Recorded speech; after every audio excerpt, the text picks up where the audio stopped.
Well, good afternoon, Aristo. Good morning, Ron. How are you today? I'm good, and I understand you want to talk a little bit about crop circles and more subjects raised in the ambassador's recent video. So I'm going to let you take it away. Well, like we were talking in our preliminary conversation, I'd like to bring up the Bible first. Biblical symbolism, as I said, a lot of people can relate to it. And the Bible says in one point, Paul talks about faith, what is it? Faith, Hope and charity. Hope and charity, yes. Charity actually is agape. Right. Now, but charity is also grace. It's caritas. Caritas means grace. Grace and agape. Agape is unconditional love. They call it spiritual, but it's basically unconditional love. There are many words for love in the Greek, vocabulary, as we've talked before. So agape is unconditional love, which is one with grace. Grace and unconditional love are one thing. If the divine and us are basically connected as one in a certain sense, in a true sense, then the divine grace and the unconditional love are one and the same. Human divine grace, the connection is unconditional love. It depends how you can best relate to it. We can better relate to unconditional love, most of us, than we can to divine grace, especially if we think divine grace is out there and not within us and within manifestation already. The key to salvation is divine grace, not God's grace from heaven coming down to us only as something from afar, bestowed from a master to a servant, blah, blah, blah, but something that is our birthright. This is what the Matrix denies us. Now, Paul's declaration is also a mystical equation. Faith or belief leads to hope, leads to unconditional love. Without hope, you cannot have grace. Without belief, you cannot have hope. If you don't believe in yourself, if you don't believe in your true nature, even what is belief? Something, well, it's a conviction without signs, Why? Because the conviction comes from within. When you have a belief is an internally generated reality. That's how we manifest. We manifest through belief, and you cannot fake it. So if you believe in your true being, the symptom is hope. These are all attitudes. A belief is not a specific, I believe in this, so I'm going to invest in it. For the psychopaths, they don't have this. They've rejected their whole internal truth. So it has to be a barter system. For them, belief is a commodity. You're wondering, what is the true gold in the world? Well, the true gold is belief. You may say perception, but perception is based on belief. So if they can control our beliefs, they can control our perception, and they can harness our will for themselves and manifest as they please, because for them, manifesting power is a commodity that can be bought and sold. That's what they have. That is the true meaning of the straw man, of them claiming to own us when we are born. It's a con job to make us believe that they own us so they can use us as a commodity.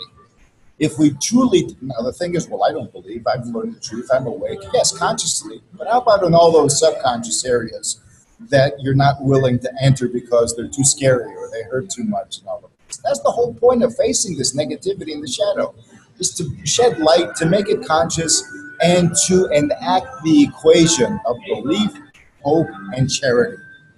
Yeah, and denial and avoidance are the tricks that they use to keep us enslaved. Oh, subterfuge. Big time. Exactly. Subterfuge. They play upon the shadow that we do not dare confront. Unless they, as I said to you before, they're playing games of chicken. Who's going to blink first? Who's going to turn away first? Who's going to say, stop, I'm sorry, I give up first? Who's going to cry uncle first? And it's not about a stubborn, if you're in denial and a part of you is stubbornly persistent, most of you is still in denial. So it's not a matter of raw willpower. It's a matter of opening up and playing and enacting the equation of belief, hope, and charity, which is unconditional love. And then the unconditional love comes back and feeds more belief. If you want proof, love is the proof. Love is its own proof. Love will fuel your belief. When you have a belief What is the proof of the belief? Hope is the proof of the belief. Hope is belief in love. That's what hope is. That's the definition of it. When you believe in love truly, then you have hope.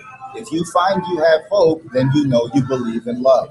Love is God's grace. God's grace is what we ask for. God's grace is within us. It's free. There is no financial. If you can take the whole dragon families, the funds that they're going to give and all that, if you want to activate all of that, then you have to activate the funds on the inside from your end. That's part of what I feel the ambassador is saying. If you want the funds to come to you, if you want these guys to go to jail, then you have to stand up to their bullshit from the inside. Because and this is the test here, they're trying to generate World War III. They're going to try to generate earth changes. Can they do it? Well, there is precedence in history. The Black Plague may have screwed up a lot of innocent people, so-called, but it got them too. Now, they might say, well, you may get most of us, but some of us are going to come back. Well, who are you going to really gamble on that? Because this time when you're gone.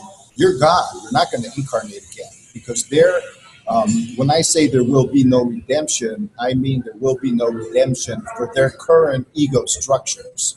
Their current personalities are going to disappear because they will not have the opportunity to transform into something and retain their former experience. Their experience is going to come back to the collective and be digested there. Their sins are going to be taken on by the collective and be digested there. They will not experience anything but the state of being reborn as innocent babes. And maybe that's what they want. And if that's what they want, that's what they get. And if that's what they want, it can happen pleasantly or unpleasantly. This is also true for everybody. But I want to get back into a basic thing. The equation that Paul mentioned, because whatever else you might say about Christianity, there are some things in the Bible that are esoterically useful. And they're being used by them because they don't want us to grasp the meaning of this equation. For all those people who want proof, I'll repeat again, the proof comes from the inside.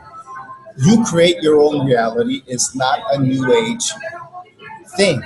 It is a very ancient thing, and it has been misunderstood because the only way you don't create chairs and tables and mountains and trees. You create events. You create your destiny. You create the future. That's what it means by creating the present. And the past is your repository of experience to know what you don't want to do and what you do want to do. You don't just go ahead and repeat it, and you're not a slave to the past. It's fatalism. So you have to stand up if you don't want to be a slave to the past and make your attitude one of believing that your true desires in essence, and I'm not talking I desire to have a free ride, I want money, I want this. Look, man, all that can happen. If your desire to basically remain alive and live a pleasant, meaningful life, simplify it. If you want to keep it simple, keep it there. You don't have to define the details of how much money you're going to get and what you need to do what the hell you want and how many toys you're going to have and what everybody else is going to be doing. You want to be feeling your feet on the ground every day. You want to be feeling the air in your lungs, and you want to affirm your position on this planet. I am the conviction by whatever is true in me that I choose to stay on this planet alive and in peace. And if people can do that, they can establish a collective attitude. This is what we're trying to do. Individual attitudes inspire collective attitudes. Collective attitudes inspire collective change. So let me go into the 555, 666 and all of that. These people, and I believe if you want to confront them because they are the shadow, it helps to understand the archetypal nature of the thing. The myth of Lucifer, which is their patron angel, shall we say, and not just their patron angel, but all of humanity's patron angel in some sense, but not the only one. The myth of Lucifer is a Christian myth. It did not exist in the Old Testament. It did not, at least it didn't exist in the Torah. You had Satan in the book of Job, which isn't really a Hebrew of Hebrew origin, as we said. But Lucifer is of the age of Pisces. Okay, they take it back to Prometheus and all of that. Prometheus, the Venus star, all of this, the morning star. But these are all elements that created the archetype of Lucifer. So Lucifer began around 2,000 years ago during the end of the Roman Empire and has been prevailed ever since. This is the shape of the devil because the authority structures of the planet seek the mind over matter dynamic. They identify with genius, and so they want to take over matter in that way. Now, Lucifer is the bringer of light, but they don't emphasize one thing. And this triggered, the crop circle stuff triggered this because crop circles are always close to ley lines, especially when they're in England. In fact, they're very accessible. And that's why they say people, you never find crop circles, the recent ones, the real complicated ones, you never find them in places that are inaccessible. They're always by roads. They're close to sacred spots. They're always usually either on a ley line or close to it. So the one in Dorset is just south of all these areas like Stonehenge and that's Avebury and the Salisbury Plain and all of these things. But it's south of a ley line called the St. Michael Line. Now, I happen to live in a ley line that goes from a place called Armageddon in Israel to a place called the Mount St. Michael in France, and then Land's End in England, you know, the southwestern tip of the British Isles. It's also called Mount St. Michael's, and then the line continues on to an island off of Ireland, which is also St. Michael Island. And this causes, so you have, let's see, a northeast to southwest ley line called St. Michael's ley line. And then you have a southeast to northwest that spans all of Europe and goes through all of these sacred spots from Italy, Greece. I'm actually sitting on it. The Oracle of Delphi, the Oracle of Dodona, all of these places in Italy, Genoa, all of these sacred spots in France. But it begins at Mount Carmel in Israel and the place called Armageddon. So this is very interesting in terms of World War III in biblical prophecy. Saint Michael is an energy that connects the ley lines because this is actually these ley lines aren't just terrestrial, they're celestial because the line marks the path of the sun on certain dates that are sacred to these certain energies. And as the sun passes through either on the winter solstice or on May 8th, which is the feast of Saint Michael, you have an activation of these energies. So what happens is, who is Michael? You know, I mean, we talk about this and everything, but Michael is the one that challenged Lucifer in the biblical war of heaven. Why? How? Well, from what I read, the story goes as follows. Lucifer says, I am like God. And then all of a sudden, when Lucifer made that declaration in heaven, some angel came out as if he was just born and said, who is like God? Which basically, the meaning of it is, you know, are you sure? You know, who's the one who's making that claim? Let's see, let's test you. So the word Michael in Hebrew means who is like God, literally, who is like El. And this is the nature of the archangel Michael, to challenge Lucifer. Not because he wants to beat him up and God said, kick this guy out of heaven. No, because he's the balancing point. If Lucifer says, I am godlike, then Michael says, prove it. You know, not in the sense that people say, prove it, but what are your fruits? You know. Now, there is one being in creation that is like God, and the Bible tells us, and that is a human being. In the image and likeness, who is like God? Man is like God. That's the answer to St. Michael's question. And Lucifer said, and so Michael is indirectly telling Lucifer, are you like man? Because if you're like man, then that's the road to being like God. So transhumanists are trying to defy that. They're saying, no, man is a filthy piece of crap. And we are not like man. We're transhumanists. We're above the whatevers. So they talk a lot about Lucifer, and then the church claims Saint Michael and warps the whole thing. And it's not saint, it's an archangel. It's an archangelic energy, and it's archetypal, just like the Luciferian energy is. And it's the energy of the Son of Truth. The ley line that I'm on in the ancient times was called the ley line of Apollo.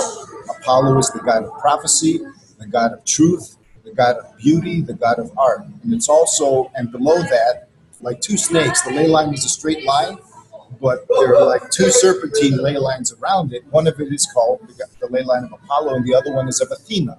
Athena is the goddess of wisdom. She is also the goddess of the web. She's the goddess of the web of life. The web of life as consciously experienced through wisdom.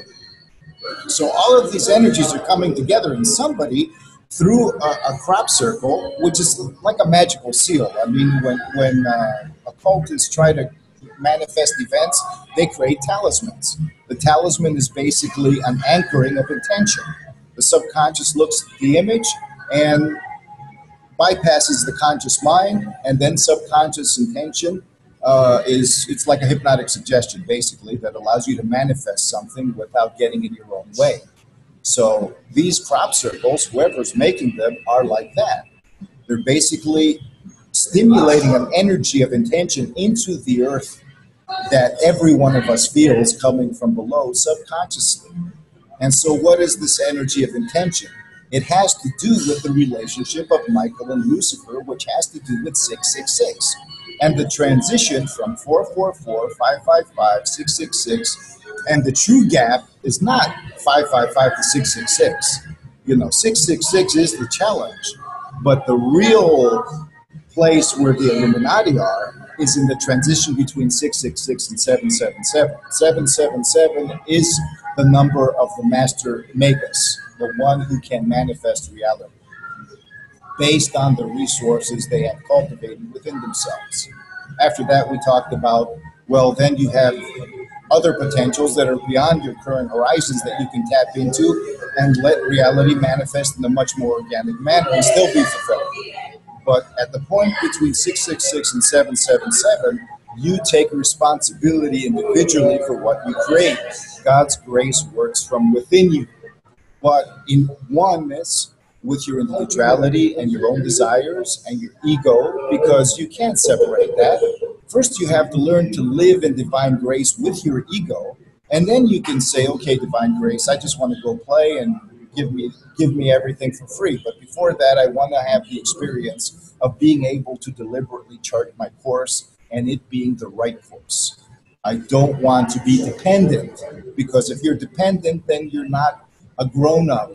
God doesn't come out from within you as being a child of God is okay, but then the child must grow up and the prodigal son must return.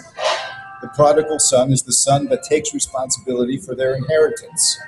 And thus we are challenged to take responsibility. All of this symbolism ties into the money being distributed, because it's a matter of us taking responsibility for our inheritance. Unless we cultivate the attitude of that responsibility, and the signs will help us. Unless we cultivate that attitude, there will be no space for that event to manifest. It'll be full of the beliefs generated by psychopaths. The shadow's going to say, no, the timeline's going in this direction. We need to substitute that. But it's not a matter of running to people, shaking them and saying, you have to believe this. It's a matter of inspiring people. A certain mass of people inspired by example. If you inspire by example, because when you have an attitude, people can see it, it becomes transferable. You're actually offering grace to other people.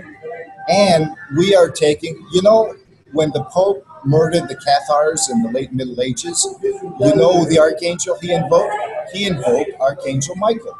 He actually did a ritual and invoked Archangel Michael as the angel of death. He said the black Archangel Michael, not the luminous one. He invoked an anti-Archangel Michael. It was a satanic act, basically. And this archangel became the presiding inspiration for the hordes that came down from the baronies of Germany and massacred the Cathars in southern France and Spain. And when you pervert things that way, it's like a human sacrifice. The thing is that if we reclaim this energy for ourselves, because Archangel Michael is not the angel of death, he's not the angel of judgment. He's the angel of calling someone who claims to be something on the carpet. And basically saying, well, do you represent the faith you claim you represent, or are you just a deceiver? Are you really like God, or are you really just a liar? You know, because the sin of Lucifer was lying. It wasn't trying to be like God. Otherwise, human beings, you know, that's why they try to twist it and say, well, the sin was pride. No, on the contrary. Self-esteem and honoring your own being, pride, the true face of pride is unconditional loving yourself. You know, being glad that you are who you are and appreciating your own being. I mean, who would want us to not be truly prideful? If you're arrogant in the sense of having to beat everybody else up, you're not really prideful. You're afraid and insecure. You have to slam everybody down. It's obvious psychologically, it's also obvious esoterically. So 555, 444 brings us into a position of facing ourselves. Up until 333, we learn that we can take initiative, that we have an existence. It's a grounded existence. We have a right to be here. We have a right to make choices. If you understand this and have that attitude, and most people do, they can move on to 444 because then you have the challenge. Just because you know you have a right to be here doesn't mean nobody's going to challenge you. You know, but challenging doesn't mean attacking or having conflict. Challenging basically means, well, are you sure? Is your faith real? A test of faith, as they call it. Test of faith isn't punishing you and making you suffer. It means validating your own belief by moving through with it in your own way, by standing up and staying up. Not just standing up for a few seconds and then falling back down and saying, well, I stood up. You know, sorry, you know. Consistency is the factor here. It's the determining factor of success. Consistency of attitude. And so being consistent every day, that's what I'm saying. It's not, well, I was consistent yesterday, or I'm consistent 1 hour a day. You don't have to tire yourself out because you move to the point of, well, even resting is a form of consistency because I'm being true to myself. But running away sometimes is masked as resting, as being tired. Sometimes we feel tired because we're, I don't want to face it, I'm depressed. That's different. The whole thing is affirming life energizes you. Are you energized? Do you feel hope? If you feel hope, you're in 555. Are you ready to apply that hope for unconditional love and grace? Then you're ready to step into 666. You say 666 is the mark of the avatar. Avatar of what? The avatar of grace. The avatar of unconditional love. That is the avatar that it doesn't beat the beast or challenge the beast. It's like an undershirt, you know, that's turned inside out. You just want to turn it right side in.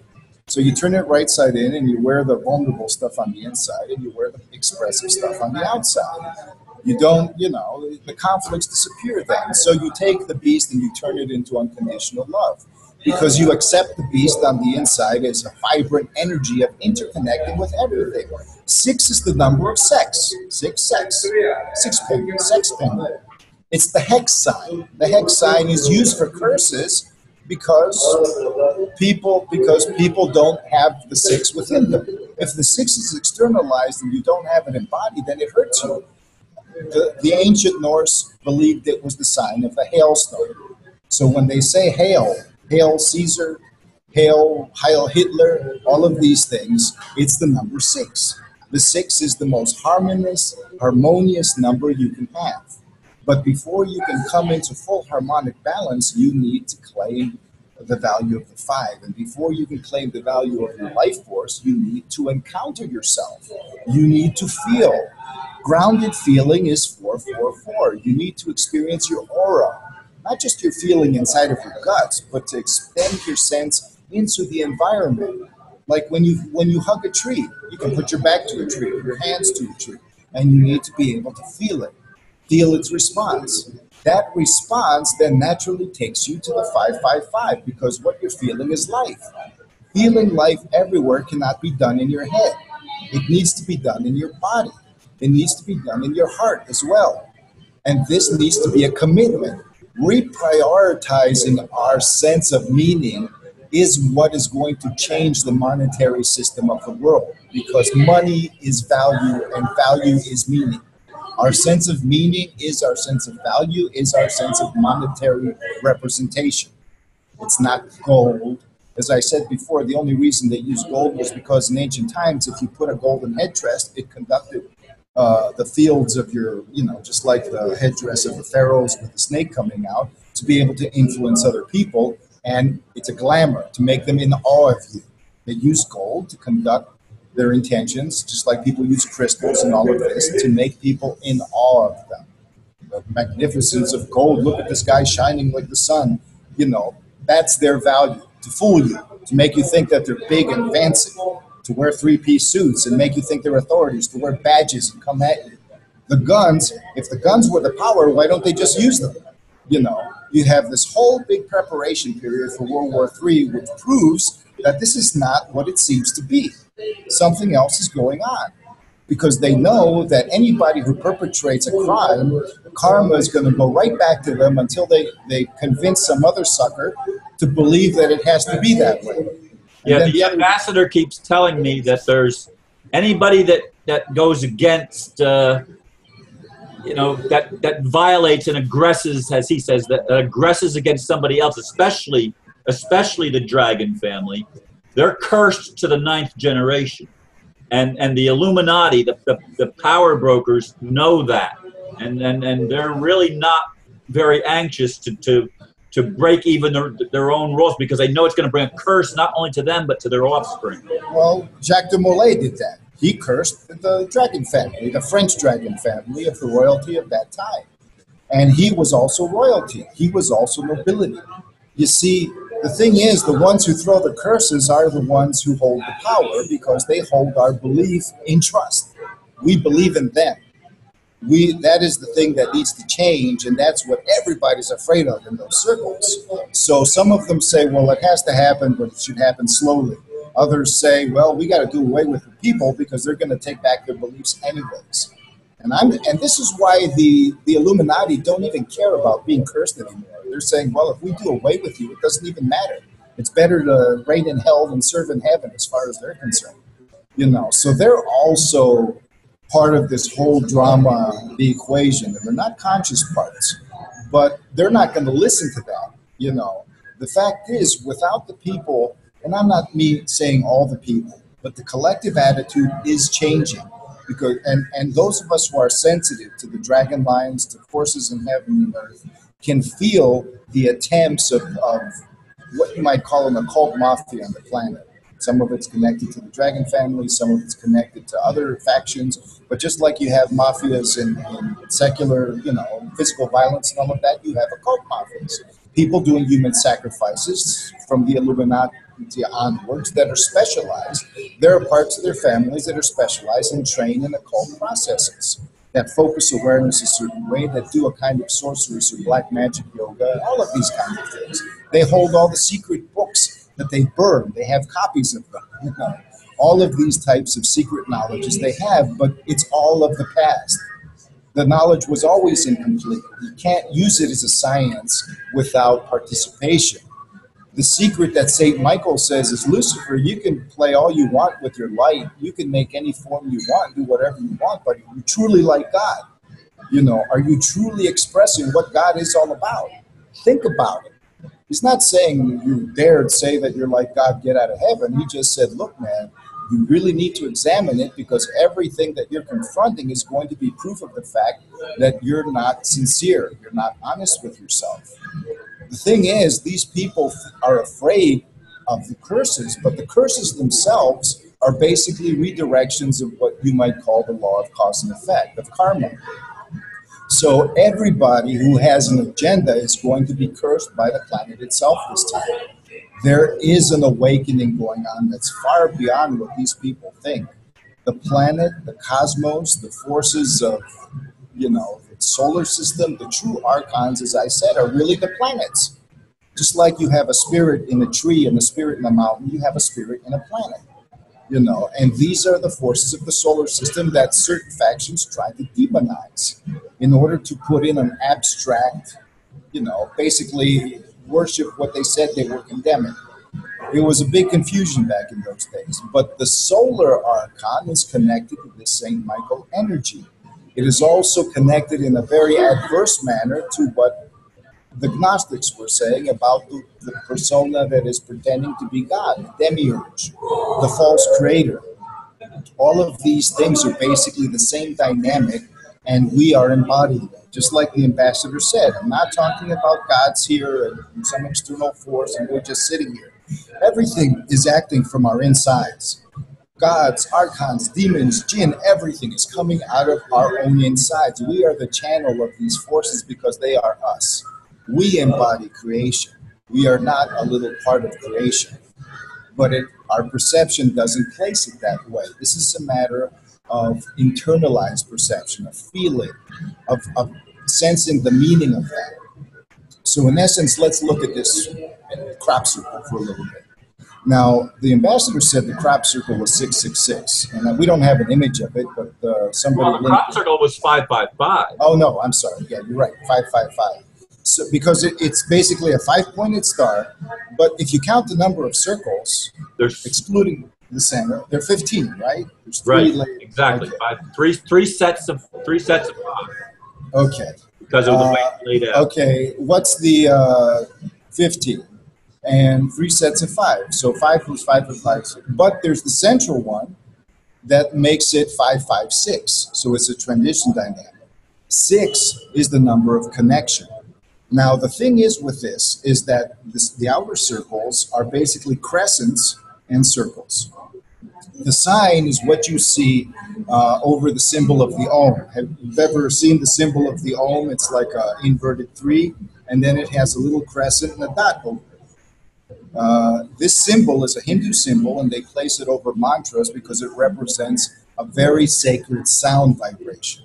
The sound vibration, when Om, you don't just say Om, you basically vibrate it in such a way that the sphenoid bone, which looks like an eagle or a phoenix, and supports your brain from underneath, it's full of all of your sinus cavities, and it's got all of these, it's an echo chamber, and it generates a very complex spiraling dynamic of harmonic vibrations when you tone your voice into it.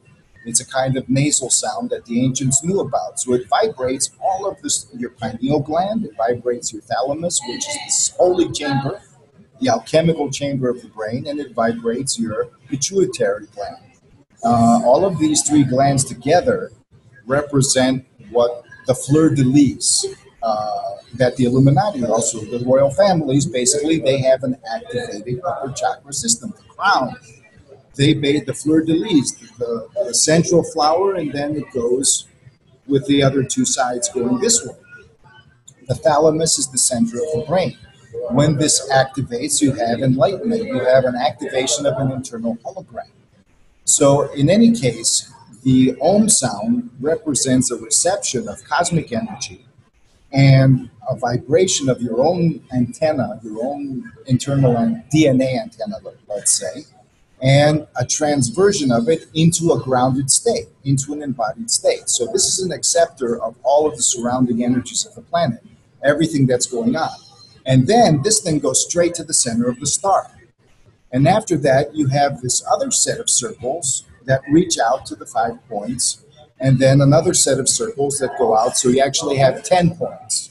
So this is organized as follows. The 10 points are actually the tree of life of Kabbalah, which represent 2 kinds of pentagons. You have an upward pointed star and a downward pointed star.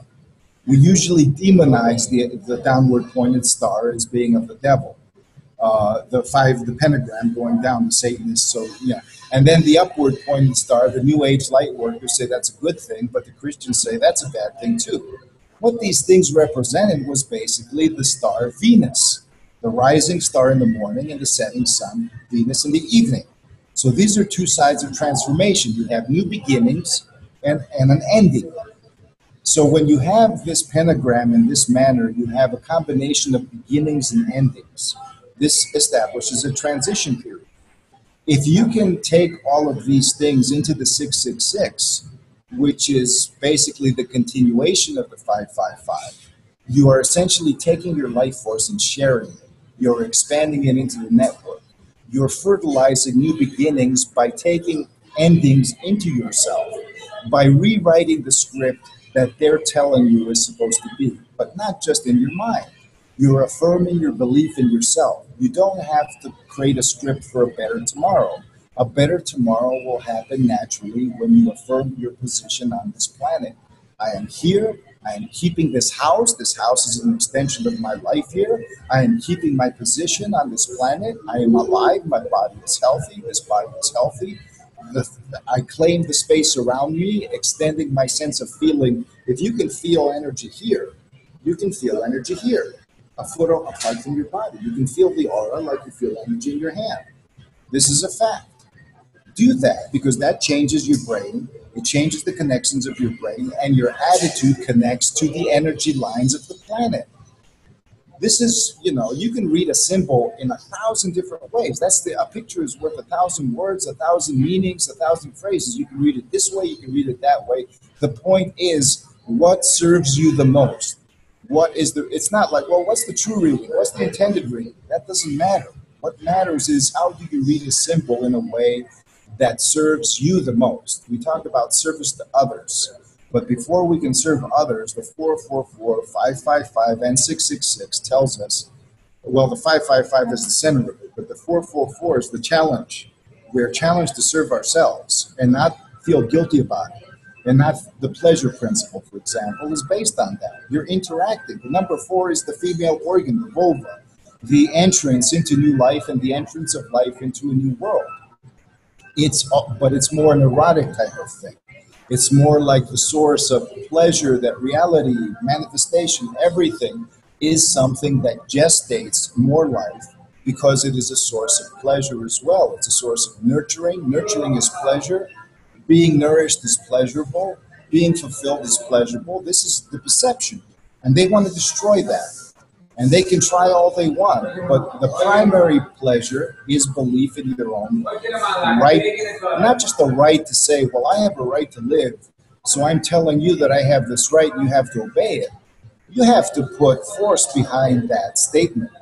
Your rights are meaningless unless you stand up within for them, which means you have to empower them. 555 is the life force, the sense of life, the sense of being alive, the sense of believing in your life. Not just like a baby, oh, I believe, I believe. You notice they ridicule that a lot. All these people who say, I believe, and then they shoot them in the head. But we're not in that position collectively. They may try to get us individually or say they will, but we're talking about a collective thing. And the collective is holographic.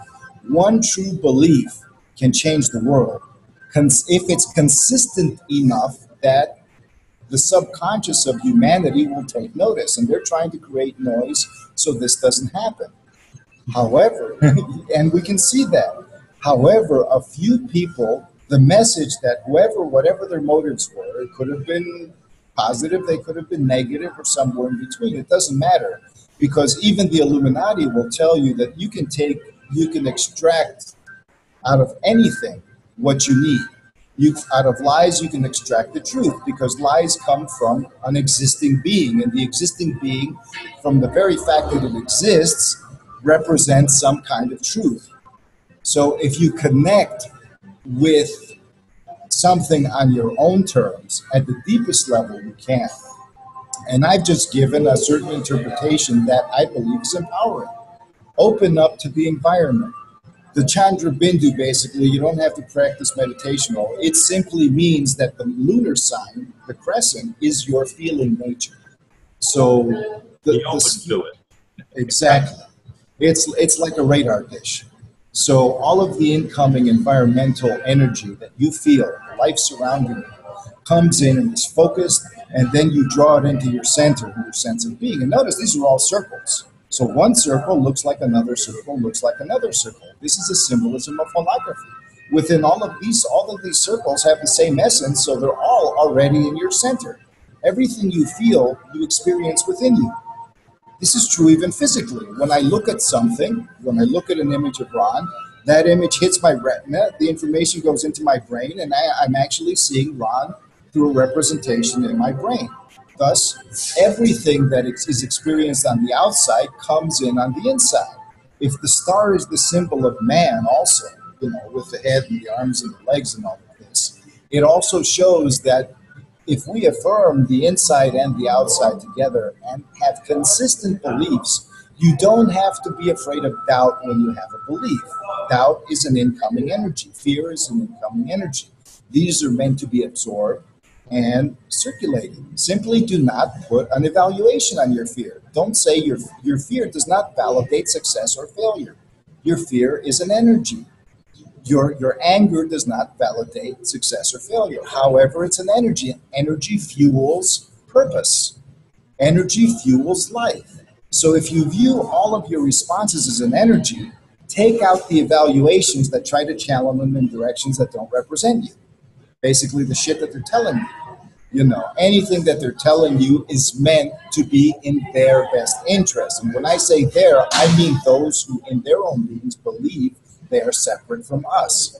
Because they believe they are separate from us, they demonize the 666. I don't care who they say they are, who they claim they are, if they claim they're good or evil, as long as there is a sense of privilege in the sense that I'm separate from you and I don't sense you within me in some way, then you're in the beastly 666. 6 is the number of interconnecting fertilization. It's the number of lovemaking. It's the number of expanding the 555 into a viable network, not just the general web of life as one person experiences it, but relationship, the feedback of it. The result of relationship. What is the result of relationship? A sense of being alive on the one hand, so 4 moves into 5, and then a sense of fertilization, a sense of ecstasy, a sense of pleasure, a sense of meaningful perpetuation, because this is what drives existence. Just as biological beings reproduce and perpetuate their own forms, so does any being in a relationship with anything perpetuate existence itself on the planet, because relationship is a feedback loop that's divine. It's the next step. If God was one, I mean, think about it. This is divine motivation. Relationship is the primary divine motivation, one of them at least. So the singular God felt like, hey man, I got to become a multiple dynamic. I have to manifest myself as creation. I want to take possibilities and have multiplicity and experience from every possible angle as different beings. Not separate, because what's the point then? But interconnected and distinct and unique and free. There's no other point then. And so this dynamic is where, when we realize this dynamic as divine will, we have turned or moved toward the dynamic of turning 666 into the avatar of unconditional love. Because unconditional love is simply the truth. It's simply recognized that, look, it's the most logical thing for everybody to be free, for everybody to be interconnected, for everybody to be unique, for everybody to contain everybody else, but without restricting or imposing conditions, because that's the best possible scenario. I mean, you can really think about it. So then the beast doesn't exist, because even the beast will say, oh, yeah, you're right. I want to be that. I want to do that, because the beast is in pain.